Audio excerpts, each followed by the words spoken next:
This is a book that teaches pairs of opposites. Most of them are adjectives, but two of the pairs I think would be considered adverbs. One pair is up and down, and the other pair is inside and outside. So it's definitely for kids. It's got some really nice, simple illustrations. It's a pretty simple book. It's got maybe 10 pairs of words. And they're words that kids would use. Big and small, tall and short. They're not super, fancy words. I cannot remember where I bought this, but all of her books are available at mazorbooks.com. I've also seen them at Amazon. You might be able to find other reviews, other product reviews if you look at it at Amazon. And she touts all of her books as being children's books with good values, but they're not necessarily religious. I mean, this one is just showing opposites, and so there really is nothing religious in there at all. I'm going to give it a 0% religious content rating because there is absolutely nothing religious. And this is true of most of her books.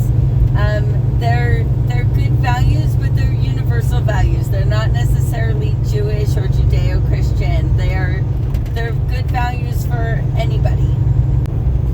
So each set of words, each pair of words is written in Hebrew and then has a transliteration and a translation as to what each word means. And we can see that the font is nice and big and very clear. It's a very typical Hebrew font. So one that students should get to know early on in their Hebrew learning, because they're going to see this one a lot. There's no cursive, so your student doesn't have to know cursive at all. And it's really hard for me to tell if this is Ketiv Maleh or Ketiv Chaser, because there were no words that I instantly recognized as being one way or the other. So I'm not 100% sure. So as with most books, this book can be used in a number of ways. And I actually never used it with my son because I thought I was going to, but then his learning got away from me, and by the time I wanted to use the book, he was well past that level of just reading one word on a single page. So, of course, I was intending to use it with him when he already knew how to read Hebrew. If you want your student to read the words themselves, then they need to know all of their letters and the nikud, and you would want to cover up the transliteration with a sticky note. I noticed this with my son, that once the students learn all of the letters and then they learn the nikud, it still takes them some time to sound out any word, but especially if it has multiple syllables. And so I think this book would be really great for practicing stuff like that with a student who has really just learned all of the letters in the nikud and is ready for doing words. I think we sometimes forget, or we think, oh, my child understands the concept of reading because they read in English or whatever their native language is. And so now, and I've explained that we read the letter first and then the nikud, so it should be easy for them. But no, it still does take them some time to really get a hang of that, or at least it did for my son.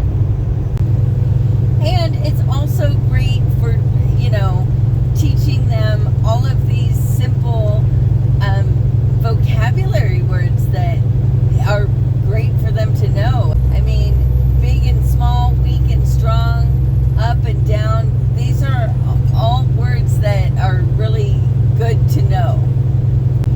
Now, another way you can use it is for a pre-literate child. You can just look at the pictures with them and maybe just talk to them in Hebrew and say, oh, לילדה הזאת יש עפיפון גדול, גדול, and use your gestures and use your voice in all kinds of different ways to help them understand gadol versus katan. And so if you have a child like that, they really don't need to know any Hebrew at all, but the parent will need to know a little bit more Hebrew. They would, want to be able to make sentences, and therefore they would want to know the other vocabulary and be able to actually form a proper sentence in Hebrew. So, with a pre-literate child, it's going to be more important that the parent knows more Hebrew. So, as I mentioned, I didn't actually use this book with my son, but all of her books have really great illustrations. They're colorful and they're cute, but they're simple, and so they don't kind of overwhelm the new reader. So she also has a couple of tables in the back of the book. One of them shows all of the words that were learned in the book, and all of the words in the book are written in their masculine form, and so she gives them in their feminine form as well, and that way the parent and the student can maybe talk a little bit more about other things that are not necessarily masculine. And so in that, we can see that in this table she gives the word as it's written in Hebrew and also its transliteration. And then there's also a table which has bonus words, bonus opposites, that I cannot see why these wouldn't have been in the book itself, except maybe there was a space constraint. I've never published a book, so I don't know how all of this works, but I can imagine a publisher only wants to put so many pages in a book, or maybe they're aware of the attention span of a child, and so maybe they know that they don't want to make it too long. I'm not quite sure what their reasoning was, but either way, she knew that there were more opposites to be taught, and she put them in this table at the end.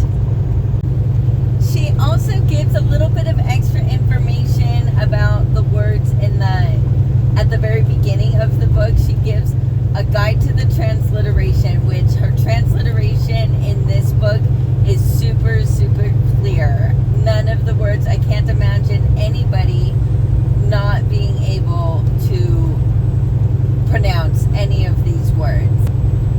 And she also gives a little bit of information about the word order in Hebrew, which is, of course, especially when we're talking about nouns and adjectives, it's the opposite of how it is in English. In English, when we have a noun phrase with an adjective, the adjective usually comes before the noun. We say a big boy, where in Hebrew it would be yeled gadol. The adjective comes after the noun. And so she just gives a little reminder of that in case the parent is not super well versed in Hebrew, but knows maybe some nouns and wants to kind of play with it a little bit. She's helping them to not steer their child on the wrong path. There's really not much to not like about this book. One thing is that she doesn't, in her transliteration, she does not give any indication of where the stress goes. so, in English and in Hebrew, words generally have one syllable that is stressed more than the others. And it can make a difference in the meaning of a word. I mean, that's not too common, but it is possible for words to have a different meaning depending on the way they're stressed. And so it is important to stress the words properly, and she doesn't really give any indication of where the stress should be. And unfortunately, that is really typical of Hebrew books. I don't know why nobody ever found it necessary to come up with a system. I mean, you could just put an accent mark, or you could, I've seen some ways now where they either write the letter in a different color or they make it bold. I think an accent mark would have been a really simple way, but none of them do it, and neither does she. I don't want to say none of them do it, but very few Hebrew teaching books actually indicate where the stress is, and neither does Ms. Mazor. The only other thing that I can think that might be a little disappointing to a parent is that this book does not tell a story. And most of her books do tell some kind of a story, or they have full sentences and maybe just the one word is in English. And this book is nothing like that. It's just one word. And I think for me, it wasn't really much of a disappointment. Of course, I didn't use it with my son because he was already past that phase. I'm still glad I bought the book. But if you've purchased other books of hers where there is a little story going on, and you think that's what's going to happen here, it's not. It's just the Hebrew word, the transliteration, and then the translation into English, and then moving on to the next word. All in all, I think it's a great book for kids to learn some new vocabulary and have fun doing it, and to practice reading full words after they've learned their letters and their vowels. This will really help them to transition to being able to actually read words. So that's it for today. That's Opposites in Hebrew by Sarah Mazor. As always, if you have any questions or feedback, please leave it in the comments. Hit like if you enjoyed this video, and subscribe and press the notification bell if you want to see more. See you next time.